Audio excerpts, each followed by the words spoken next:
stated that our fight was with terrorists and their support infrastructure and not with Pakistan military. However, it is a pity that the Pakistan military chose to intervene and bat for the terrorist, which compelled us to respond, which accords us the net-centric operational capability which is vital to modern days war fighting.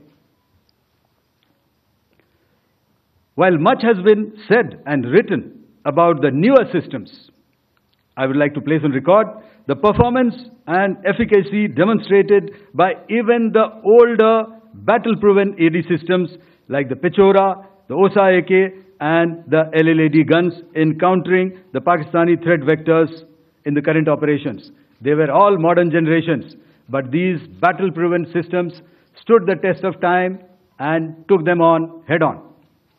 Another highlight has been the stellar performance of the indigenous air defense weapon system like the Akash system.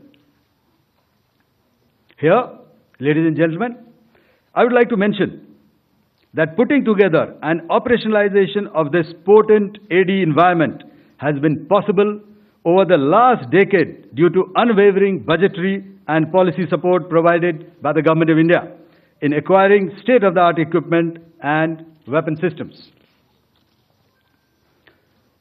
This brings me to the point, how have Indian forces managed to minimize the damage to both civilian and military infra in the country, in spite of the unrelenting efforts by the Pakistani forces?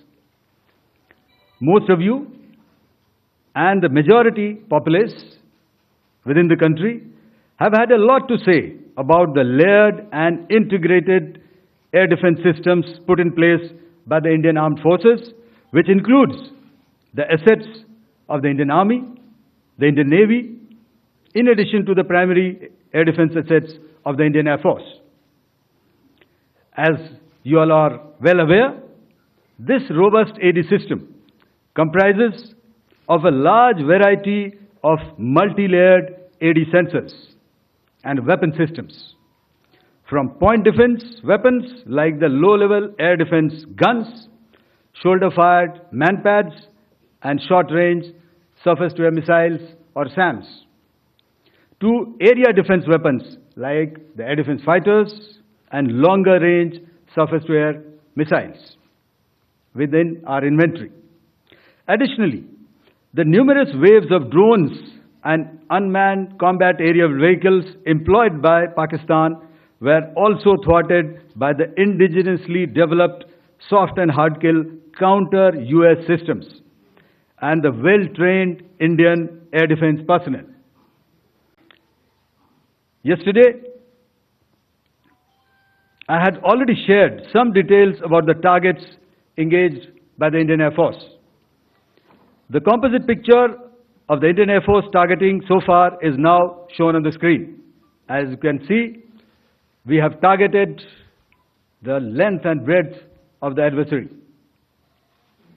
I'm sure most of you would have already seen the effect of these strikes on ground, courtesy the large number of videos and photographs being circulated in the media.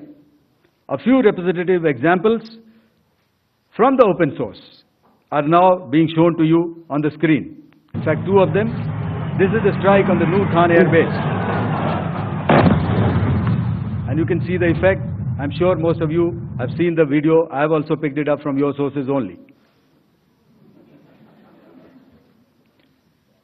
And this is the aftermath of our strike at Rahim Khan Air Base. You can see the massive crater that it has left on its runway.